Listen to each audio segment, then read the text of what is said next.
The soldiers of the 3rd Brigade Combat Team, 3rd Infantry Division, stood in formation on Sledgehammer Field for the final time in front of a crowd of friends, family, and veterans for its inactivation ceremony.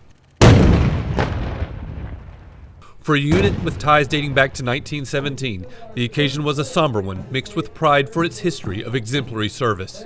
I mean, it's hugely emotional, right? It's not an easy thing to do when you're full of colors. When you do it right, like we have been doing over the course of this week, it makes it a little bit more palatable, but I imagine emotions are going to run pretty high today. As part of Inactivation Week, a newly constructed memorial honoring fallen soldiers of the 3rd Brigade was dedicated at the National Infantry Museum Walk of Heroes. Having the memorial moved to the National Infantry Museum will allow it to be accessed by the public. So those 80-plus families whose names of their sons and daughters, husbands and wives that are on that monument will have an opportunity to visit. And those of us who have served can come back to a great place, which is Columbus, and be able to cherish those memories.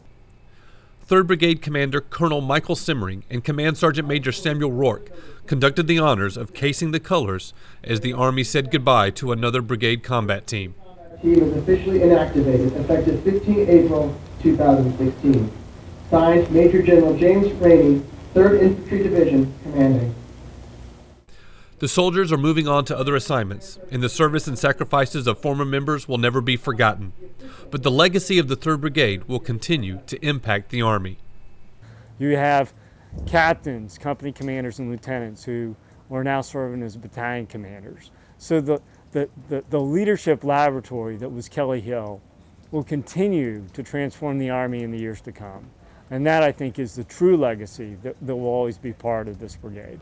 The 3rd Brigade, 3rd Infantry Division has called Fort Benning home since 1996 and saw 6 deployments since 2003 in support of the global war on terror.